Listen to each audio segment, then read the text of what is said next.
Bonjour à tous et bienvenue à ce nouveau webinaire. Alors, est-ce que vous m'entendez bien? Déjà, avant de commencer.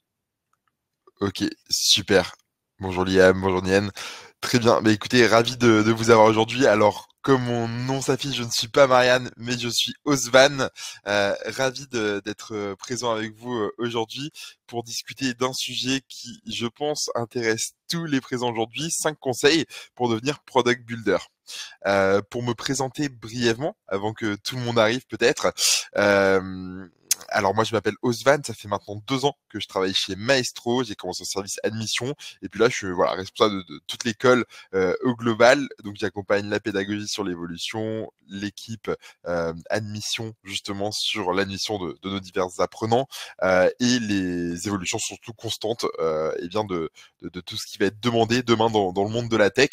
Ce qu'on a remarqué, c'est qu'il y avait pas mal de nos apprenants qui devenaient product builder aussi à l'issue de nos formations. Donc c'était important de se poser la question, voilà, comment est-ce qu'on peut répondre à cette attente des recruteurs pour devenir product builder? Qu'est-ce qu'il est important sur le métier? Et c'est ce que je vais tenter de vous partager aujourd'hui. Donc n'hésitez pas si vous avez des questions pendant l'échange. Pour ceux pour qui c'est le premier webinaire, au cas où, Maestro, on existe depuis 4 ans et on est l'école du produit et de la tech. Donc on s'est lancé de base dans des formations autour du product management avec pas mal de contenu concret aussi pour accompagner les personnes qui sont en poste à pouvoir continuer à se former tout au long de votre carrière professionnelle. Et il y a maintenant 2 ans, on a voulu se lancer aussi sur le no-code puisque c'était une compétence clé qui était demandée dans le monde de la tech. Voilà, et on s'est aperçu que c'était euh, indispensable pour la tech et bien d'avoir une casquette no-code. Euh, Peut-être avant de commencer, j'aimerais bien savoir un petit peu qui est présent aujourd'hui. Donc, quel est votre background? Je vais vous partager un petit sondage. Ça va pouvoir m'aider aussi à orienter en fonction de vos connaissances. Je pourrais, voilà, peut-être répondre davantage voilà, à vos interrogations. Donc, j'ai pas mal de chefs de projet, marketing, product. Très bien. Hop. J'attends encore un petit peu en reconversion. Très bien. Ouais, et sachant que le no-code et le product builder, c'est vrai qu'on peut arriver de bien plus loin que voilà, les propositions que j'ai pu vous envoyer. Très bien, bon, on va pouvoir commencer. Avant toute chose, je préfère partir sur une définition un petit peu. Qu'est-ce que c'est qu'un product builder? Finalement, on entend pas mal de noms autour du product.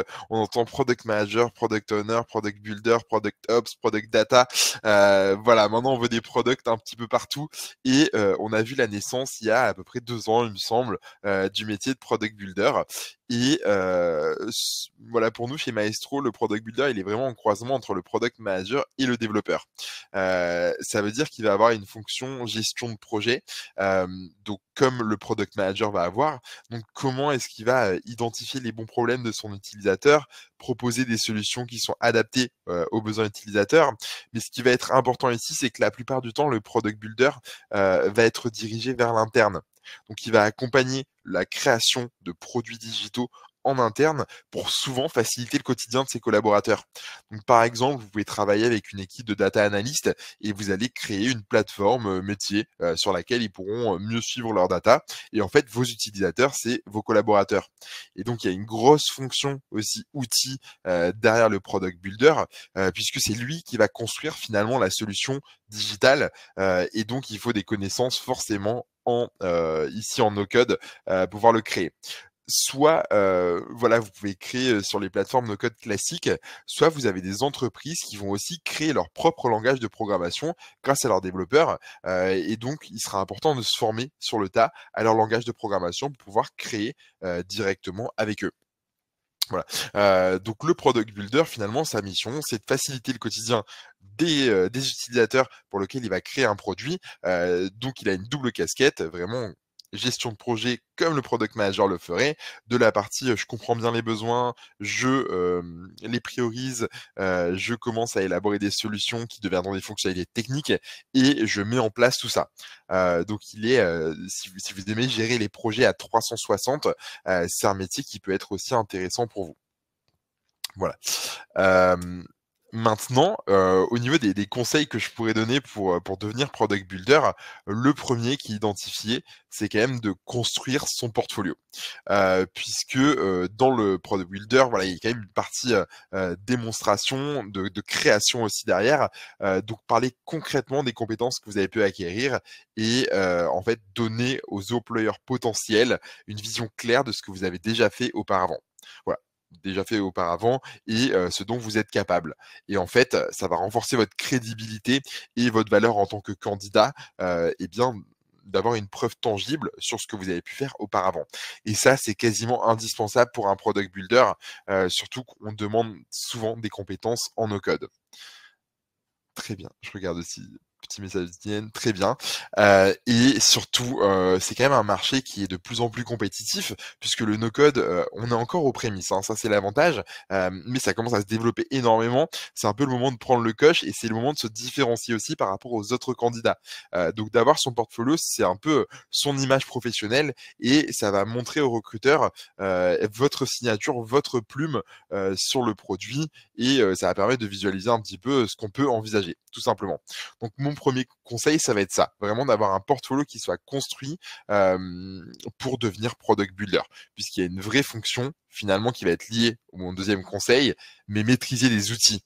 Voilà, pour être efficace en tant que product owner, il faut être capable de créer et pour créer, eh bien forcément, on va avoir besoin d'outils spécifiques, de développement de produits et l'avantage du product builder, c'est que ça va être avec du no code, principalement. Donc là, en fait, vous gagnez du temps sur le processus de conception. Et ça, c'est chouette parce qu'en gagnant du temps, on gagne de l'argent. Et c'est pour ça que les entreprises vont avoir besoin de product builder. Donc, on est plus productif grâce aux outils.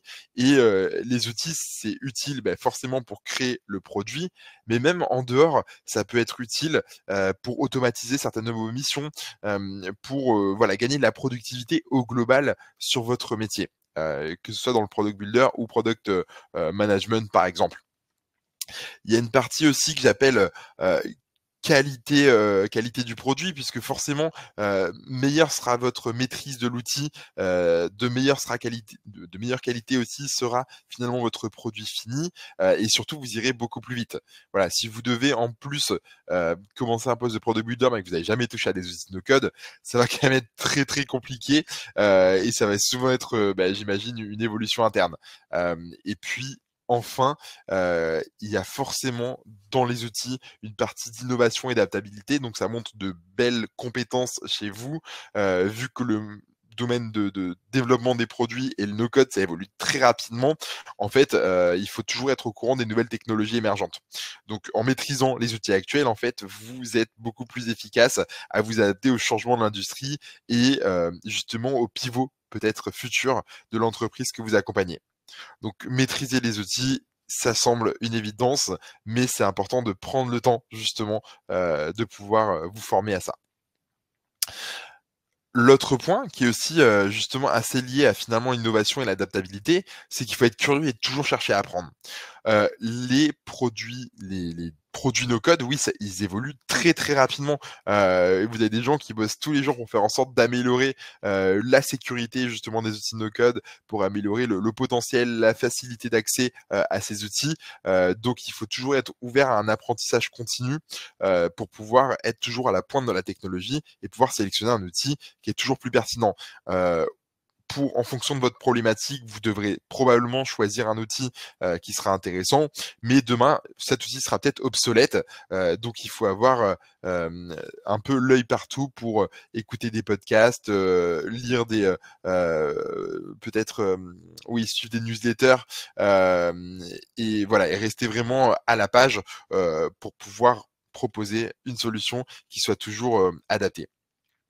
Après, il y a une notion aussi de polyvalence quand vous êtes, curieux et que vous cherchez à apprendre forcément, puisque là, en fait, ça vous permet d'aborder une variété de projets et de défis avec plus de confiance. Donc peu importe un peu la thématique, si vous êtes curieux et que vous avez l'habitude d'apprendre, finalement le low code, il y a aussi, beaucoup d'apprendre à faire par soi-même. C'est ça le but et quand on est product builder, et bien, on fait tout par soi-même. Donc il faut être polyvalent, il faut que, si, on vous demande un nouveau projet ou une nouvelle fonctionnalité, que vous soyez capable d'aller, finalement prendre en main le nouvel outil qui va vous permettre de sortir cette fonctionnalité-ci. Aurais-tu une liste d'outils no code justement sur lesquels se former gratuit? Ouais, alors très bonne question. En général, vous avez pas mal sur les outils no code, des versions gratuites, et en général, c'est largement suffisant pour se former. Je pense notamment à celui qui est pas mal, c'est Airtable et qui est accessible et vraiment pas mal. Airtable, ça ressemble, à un gros tableur Excel, et qui vous permet de faire des choses quand même assez folles.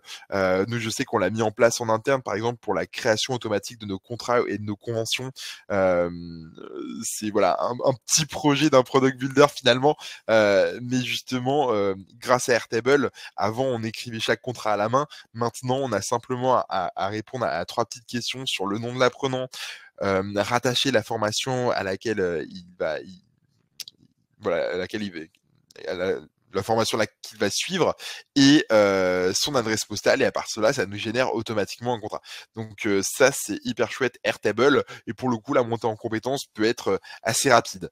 C'est jamais évident de le faire tout seul, mais ça peut être une très bonne option. Voilà, quand, voilà, vous n'avez pas forcément de financement à côté ou de temps à allouer, bien que le temps, il faut quand même le prendre. Airtable le premier. Après, je conseillerais pas mal, Make, qui est un outil d'automatisation qui est assez puissant. MAKE et pareil, il y a des tutos en ligne. Voilà, si jamais vous voulez commencer à apprendre par vous-même et voilà, après, je pense que si vous maîtrisez déjà ces 2-là, après, au niveau, front, je pense que vous pouvez toucher moi j'aime bien Webflow, Webflow ou Glide. Glide est très sympa. Je crois que vous l'avez eu hier, sur le webinaire. Glide est très sympa et facile à prendre en main. Donc ça permet, parfois de tester des hypothèses, rapidement, et ça pour quand vous travaillez dans le product, c'est assez puissant.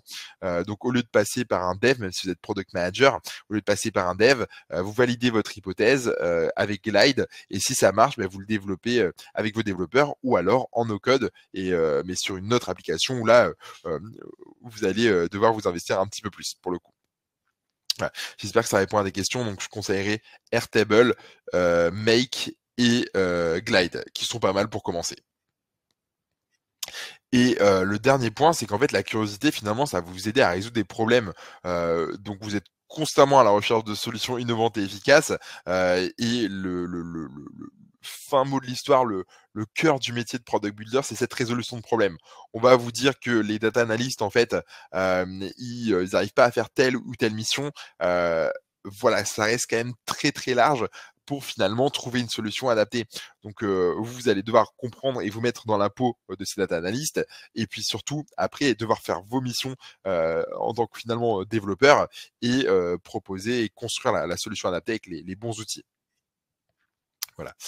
Le quatrième point, ça va être avoir des compétences en gestion de projet. J'en ai beaucoup parlé ici, mais finalement, le product builder, il a pour vocation de créer un produit qui a du sens et qui sert, qui a une véritable utilité. Parce que vous pouvez faire du beau avec le no-code. Ça, c'est déjà très bien, mais le mieux, c'est de faire un produit qui va avoir une réelle utilité pour ses utilisateurs. Donc pour ça, on peut se fier à son propre instinct, mais ça va à l'encontre totalement de l'état d'esprit produit, toujours se baser sur ce qu'attendent les utilisateurs pour être sûr de viser dans le mille et finalement de répondre à un besoin identifié. Donc il y a une vraie fonction de planification stratégique quand vous êtes product builder. Donc ça implique en fait de créer des plans détaillés sur chaque phase de processus de développement du produit pour être sûr de ne pas se perdre et avancer efficacement, avoir des livrables, des échéanciers, l'identification des risques potentiels. Voilà, c'est des choses que vous devrez faire en tant que product builder. Donc, c'est important de pouvoir les avoir assimilés au préalable. Euh, alors, j'ai une question de Serge. Je suis à l'écoute du no-code et envie de faire une reconversion. Ma question, quelle est l'ampleur de l'application du no-code en France dans les entreprises? Comment monter en compétence? Très bien. Alors, je pense que Serge et Aïcha, je reviendrai sur vos questions juste après, puisque je vais justement, développer cette partie-là, qui est hyper intéressante, surtout sur la partie entreprise. Hem, Orientation résultat. Voilà, le but du product builder, c'est que finalement vous ayez des livrables avec, une de la data que vous puissiez suivre, et surtout voir comment ça impacte les équipes que vous accompagnez. Donc la gestion de projet, ça vous apprend aussi à faire ça. Comment concrètement je vais pouvoir suivre, et bien, l'utilisation, je dirais, de mon produit et puis, communication et collaboration puisque vous n'êtes pas tout seul généralement impliqué dans le projet. Vous travaillez aussi pour une équipe et avec une équipe, donc en fait, il faut pouvoir échanger de la meilleure, des manières et puis, être coordonné avec une équipe qui est souvent multidisciplinaire. Donc comment, vous allez aussi vous adapter à des interlocuteurs qui ont pas forcément le même langage que vous. Vous travaillez encore une fois des data analystes, vous n'avez pas forcément le lexique, data, qui va être, suffisant. Donc c'est important de pouvoir poser les bonnes questions, de pouvoir, se mettre, dans leur peau et surtout voilà, parfois moi j'aime beaucoup les étapes de shadow, pour un peu les suivre derrière et regarder leur travail. Ça vous donne une bonne indication de comment vous pouvez les aider aussi derrière.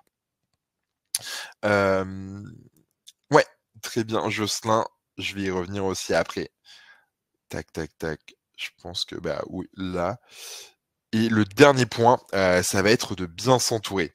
En fait, quand on veut devenir product builder ou même quand on veut aller dans le product ou dans la tech en général et qu'on vient peut-être d'un monde de reconversion, c'est important de pouvoir se créer un réseau, qui vont développer des opportunités de collaboration. Je pense que LinkedIn est quand même un très bon réseau pour aussi partager vos créations. La grosse difficulté, c'est que sur LinkedIn, voilà, il faut être assez,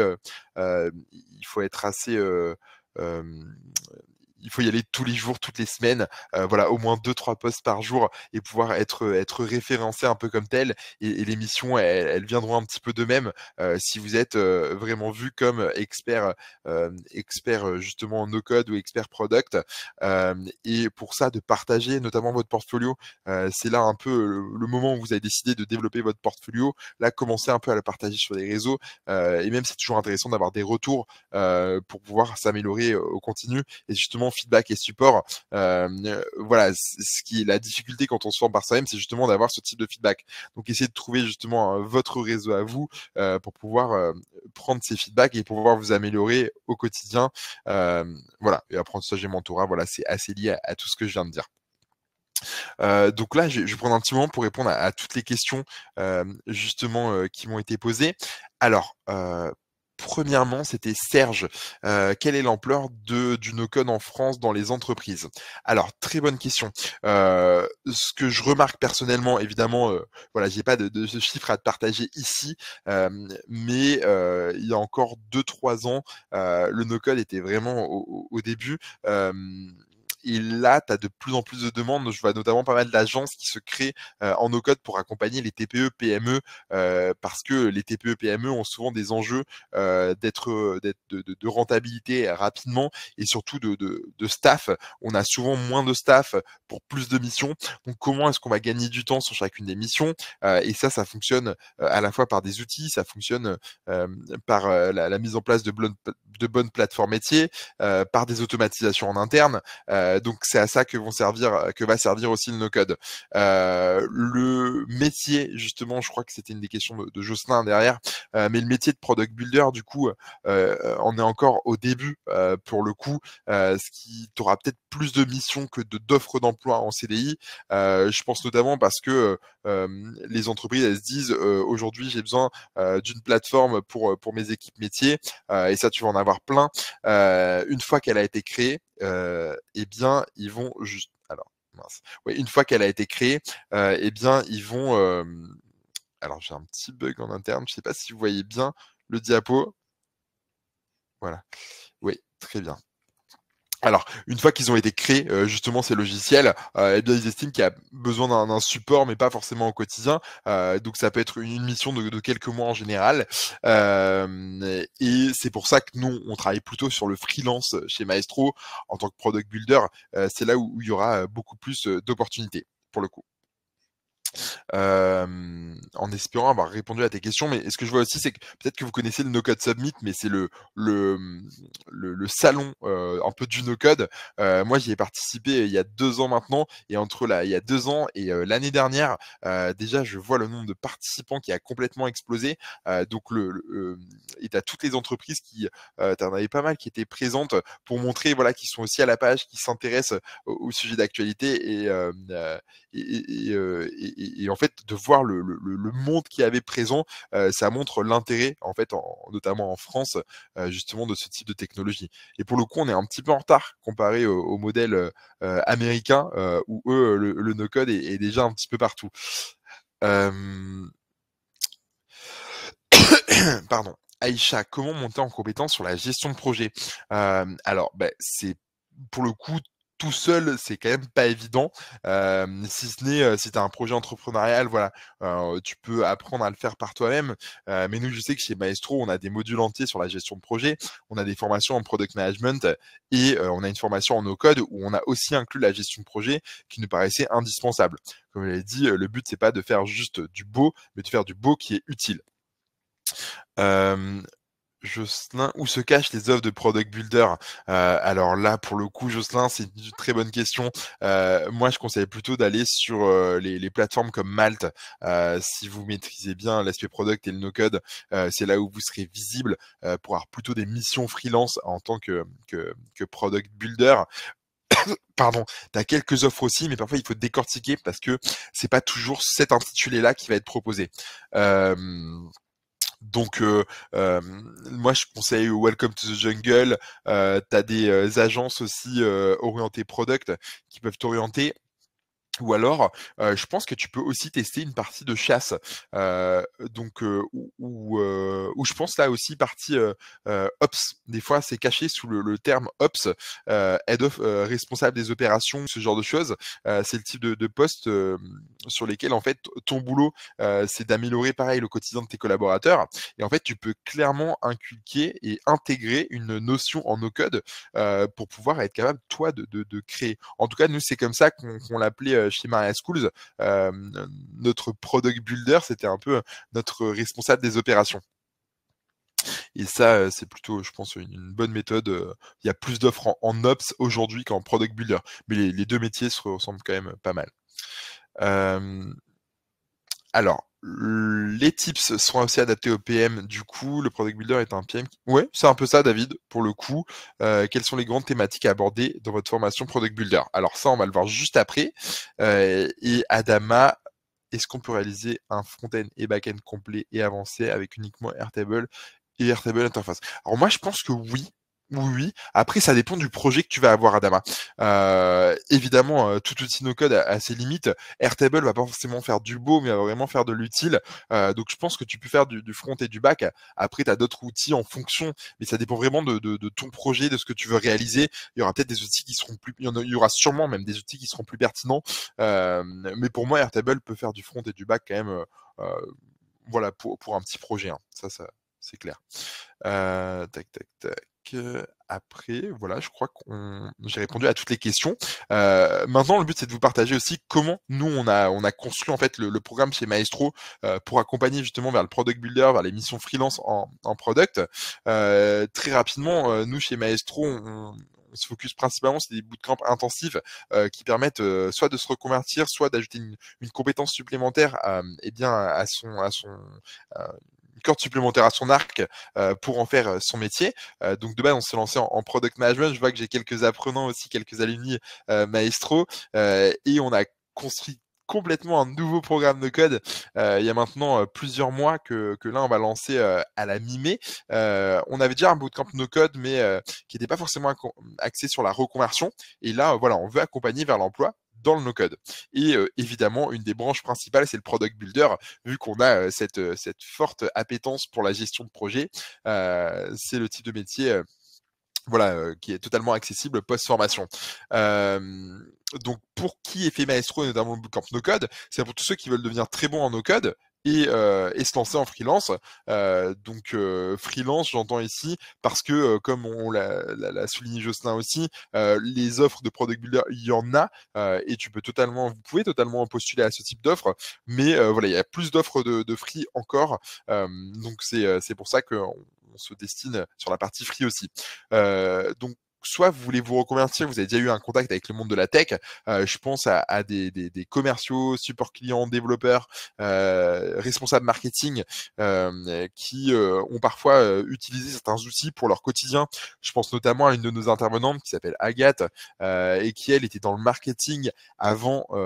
Elle a commencé à utiliser Airtable, il me semble, pour son quotidien. Elle a adoré et petit à petit, elle a lancé en fait finalement son agence No Code. Vous pouvez aussi avoir un fort intérêt pour la technique. C'est pas nécessaire d'avoir évolué dans le monde de la tech. Là, vous devrez peut-être faire un petit peu plus d'efforts, mais vous savez travailler en équipe, vous êtes curieux de nature. Curieux de nature, je souligne vraiment ça parce que faut toujours être à l'écoute, même post-formation, et vous aimez résoudre des problèmes. Donc, c'est totalement un métier qui peut être fait pour vous. Et surtout, je pense que ceux qui aiment le no-code aiment aussi la liberté, parce que avec le no-code, on peut être beaucoup plus autonome, et notamment dans ces missions et notamment en freelance, eh bien c'est une fonction qui permet voilà de travailler de manière totalement beaucoup plus libre, bien que intense souvent. Les troisièmes typologies de produits qu'on a pas mal, en fait vous avez exercé des fonctions de PM, chargé des opérations, et il vous manque des compétences en no-code pour évoluer vers du product builder ou même rester dans le product management ou dans la partie opération, et être efficace encore plus sur votre métier. Hop, alors je crois que j'ai des questions. Trop bien, merci Jocelyn. Oui, il y a un accompagnement à l'emploi après la formation PM comme la formation no code. Mais c'est surtout pendant la formation, on travaille sur les éléments fondamentaux du recrutement, et on organise aussi des événements, notamment on a eu lundi une Career Night sur Paris pour rencontrer des entreprises partenaires. On a embauché également Sephora, qui est notre responsable carrière et qui accompagne nos emplois, nos apprenants la post-formation. Elle a commencé en début d'année. Voilà. Accompagner, voilà. Est-ce qu'on a accès à vie à vos contenus de formation, éventuellement aux mises à jour? Oui, très bonne question, Martin. Alors oui, maintenant on travaille sur une plateforme qui s'appelle Maria Academy. Donc c'est notre propre plateforme qu'on met à jour, et du coup tu as accès, justement à tous les à la fin de chaque cours, tu as une sorte de récapitulatif des différentes choses que tu as pu apprendre au sein de la session. Et puis voilà, on vous partage pas mal de contenu sur le Slack. Donc oui, c'est mis à jour, et il y a une grosse communauté aussi quand même derrière. Oui, Jocelyn, je pense que Nantes, c'est un peu notre prochain rendez-vous. Mais oui, principalement sur Paris, les rendez-vous emploi. Bien que sur le no-code, je trouve que c'est quand même plus vert à aller en région. Et donc notre bootcamp no code, comment on l'a construit? En fait, c'est le premier bootcamp où vous avez no code, gestion de projet et intelligence artificielle. J'en ai pas du tout parlé avant de l'intelligence artificielle, mais ça va un peu de mise avec le no code, parce que l'IA peut vous permettre aussi de prendre beaucoup plus vite les outils en main, et parfois vous avez des outils qu'on appelle de low code, et donc ils vont vous demander d'écrire parfois des lignes de code pour pouvoir aller plus loin sur l'outil. Et donc pour ça, l'intelligence artificielle est idéale pour pouvoir répondre à cette problématique. Donc sur le bootcamp, de manière très... je reviendrai juste après sur les objectifs, mais comment ça se déroule? Nous, étant donné qu'on a des personnes en poste ou qui montent leur projet entrepreneurial, eh bien on a choisi le format à distance, et des rendez-vous les lundis et jeudis soirs. Donc là, c'est au contact d'experts no code, et c'est des sessions de 2h30 où là, la pratique est de mise, et on se concentre sur 4 outils principaux. Donc Airtable, Make, Airtable, Notion, qui sont des outils de base de données, Make qui est un outil d'automatisation, et Softer qui sert à du front. Et ça va être 80% de pratique, surtout pour cette formation, et 20% de théorie, comprenant un hackathon à la fin. Donc c'est un projet avec un brief client réaliste sur lequel vous allez bosser, et pendant 2 semaines, en équipe de 3 en moyenne, eh bien vous allez construire, ça peut être une automatisation complexe, ça peut être un logiciel métier, ou alors un site internet. Hem Ouais, je reviens rapidement quand même sur certains points. Notre ambition ici, la promesse, c'est que, en fait, à la fin, vous êtes quand même plus productif. Donc, le but du no-code, c'est quoi? C'est que vous misez aussi sur vous-même, que vous êtes capable dans l'ensemble, de vos missions, d'être plus efficace. Donc ça sert à la fois, à, comme je l'ai dit, je vais revenir sur chacun des points, mais automatiser des missions. Donc que ce soit automatiser des missions pour vous ou pour l'entreprise TPE, PME que vous pourrez accompagner. Le but, c'est que si vous accompagnez une entreprise, vous puissiez être capable de les challenger et pas seulement d'être dans l'opérationnel, de dire voilà, l'entreprise a besoin de ça, voilà, vous créez la solution. Non, ça va être plutôt finalement un rôle de vraiment de développeur classique. Là, le but, c'est de comprendre la gestion de projet, donc aller interroger les personnes qui vont être touchées par ce que vous allez créer et pouvoir comprendre comment vous allez répondre davantage à leurs besoins. Hem, L'autre point, c'est, créer des plateformes métiers. Donc je vous l'ai dit tout à l'heure, mais, accompagner une équipe de data analystes, accompagner une équipe de commerciaux pour créer leur CRM. C'est parfois des boîtes qui ont pas forcément les moyens, de, payer un logiciel Salesforce ou HubSpot, tous les mois. Donc en fait de créer vous-même, cette plateforme et ça prend en général quand même un peu de temps. Donc c'est des missions qui peuvent prendre jusqu'à 6 mois. Donc vous devrez être capable à la fin de la formation justement de pouvoir réaliser ce type de mission. Et le dernier point, c'est évidemment, hein, tous les sites internet, de base ou applications mobiles. Ça me paraît évident. Et en fait, pendant la formation, vous avez, le but, c'est d'accompagner aussi vers le freelance, donc d'être capable de construire notamment votre portfolio tout au long de la formation avec une dizaine de cas pratiques. Donc vous avez un nouveau cas, quasiment à toutes les sessions et vous avez un gros cas à la fin. Donc vous aurez, 9 éléments dans votre portfolio et un gros, à partager, davantage. Et puis vous êtes accompagné sur, comment je me lance sur la plateforme Malte, comment je crée du contenu de qualité, comment je vais également, toute la paperasse administrative. Parce que souvent avant de se lancer en freelance, on a un petit peu ce stress de par quoi je commence, comment je vais faire et cetera. Donc le but, c'est d'être accompagné ici. Voilà. Alors je crois que j'ai des petites questions. Est-ce que on propose un bootcamp no code en présentiel? Alors non, pas encore Daniel, c'est pas du tout prévu. Mais voilà, si on a quand même pas mal de demandes, on y réfléchira, mais pour le moment, c'est que le format à distance, il convient plutôt bien. Il y a quand même un gros suivi derrière et entre les sessions, ce qui est important, c'est que c'est pas seulement les lundis et jeudis soirs où tu vas bosser, mais il faut compter au moins 5 heures de travail personnel par semaine, histoire de bien monter en compétence sur les outils. Tu as des exercices pratiques, des rendus à avoir. Et ce qui est hyper important, c'est que le no-code, vous les faire par vous-même, mais il faut être en partie autonome là-dessus. Nous, on est là pour vous donner les bons exercices, vous guider et être sûr que vous puissiez apprendre voilà, de manière efficace et linéaire. Mais voilà, il y a quand même pas mal de rendus chaque semaine pour monter en compétence sur les outils dont j'ai parlé. Quelques infos pratiques. L'avantage de ce bootcamp, voilà, c'est que, on est sur le lancement d'un tout nouveau format. Donc initialement, le prix est à 4 900 €, mais là, pour la session du 13 mai, on propose une offre à 2 900 €. Voilà, donc c'est pour le lancement. En échange, le but, c'est d'avoir aussi un maximum de feedback de votre part, pendant la formation puisque, voilà, on fait évoluer les choses très vite, et le but, c'est d'être assez transparent avec, ce que vous avez en formation et d'avoir ce tarif en plus quand même très attractif par rapport, je pense, à la prochaine session. Plusieurs solutions pour financer votre formation, CPF, potentiellement pour l'emploi, la région, ça dépend vraiment de votre profil et le but, c'est que, voilà, on puisse échanger, si jamais vous avez un doute, heu, pour pouvoir vous conseiller la meilleure option, et le processus de recrutement, c'est qu'on a un premier échange sur votre parcours. On essaie, de comprendre un peu vos connaissances actuelles autour du no-code, être sûr que ça pourra matcher avec ce qu'on propose et qu'on est aligné, sur, la proposition, et votre ambition, pour qu'il y ait pas de frustration si vous, nous rejoignez en formation. Et la dernière étape, c'est le suivi de financement, qui peut parfois être un petit peu long. Donc c'est juste qu'il faut pas trop traîner en termes de délai. Alors j'ai quelques questions. Alors, c'est du no-code aussi? Très bien. Heu Ouais, alors David, ouais, le mieux, c'est que, après je vais partager mon lien d'agenda et celui de Camille, mon binôme, c'est ja voilà, que tu prennes rendez-vous directement avec nous pour qu'on voit en fonction de voilà, de ce que tu fais, comment est-ce que tu peux être finançable. Oui, c'est finançable via le CPF, c'est certifiant.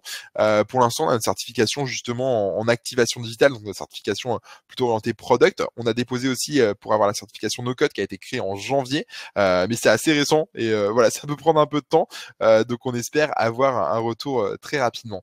Donc c'est pas diplômant, mais c'est certifiant, du coup. C'est ce qui nous permet notamment d'être éligible, justement, au CPF. Alors, tac, tac, tac, un dernier point. Oui, les dates des prochaines formations. Donc le 13 mai, pour le bootcamp no code, le 3 juin, pour la formation en présentiel et le 10 juin, à distance, mais en product. Du coup, enfin, full time et part-time ici, c'est en product management et voilà, vous avez mon email ici que je vais vous mettre aussi dans le chat avec mon lien d'agenda. Pour nos prochains rendez-vous, donc n'hésitez pas à nous suivre sur LinkedIn ou sur Meetup et sur le site Maestro. Vous avez pas mal de contenu aussi accessible gratuitement. N'hésitez pas à y jeter un coup d'œil. Et moi, je vais vous partager simplement 2 petits sondages, si jamais vous pourriez y répondre. Donc hop, est-ce que vous aviez déjà pour projet de vous former au no-code? Et la deuxième question, c'est, justement, est-ce que vous avez déjà réfléchi, justement, comment vous former au no-code? Donc n'hésitez pas à y répondre, je vous ai envoyé les sondages. Je vais vous mettre dans le chat le lien de hop, mon agenda. Donc si vous voulez en discuter, n'hésitez pas. Il est assez chargé, donc je pense que le prochain créneau risque d'être dans quelques temps. Mais je vous partage aussi celui de mon binôme Camille, qui a toutes les compétences pour vous répondre. Comme ça, si vous avez un créneau, je crois qu'elle a des disponibilités un petit peu plus tôt, n'hésitez pas à prendre rendez-vous avec elle. Hop, et on pourra répondre à toutes vos questions et vous accompagner notamment sur les sujets de financement. Voilà, donc profitez-en. On pourra aussi vous conseiller en fonction de vos objectifs. Je ne sais pas s'il y a d'autres questions. Déjà, merci pour votre participation et pour vos questions, c'était top. J'ai passé un moment, j'espère que vous aussi. On a un petit peu débordé, je suis désolé. Trop bien. Merci Yen, trop bien. Eh bien, écoutez, je vous souhaite un bon appétit. Je vous dis à bientôt. Et voilà, je vous envoie. Vous avez mon email ici, osvan@joinmaestro.co. Camille, elle a le même email, mais avec camille@joinmaestro.co. Et puis, hâte de discuter nos codes avec chacun d'entre vous si vous voulez aller plus loin. Merci et bonne journée. À bientôt. Au revoir.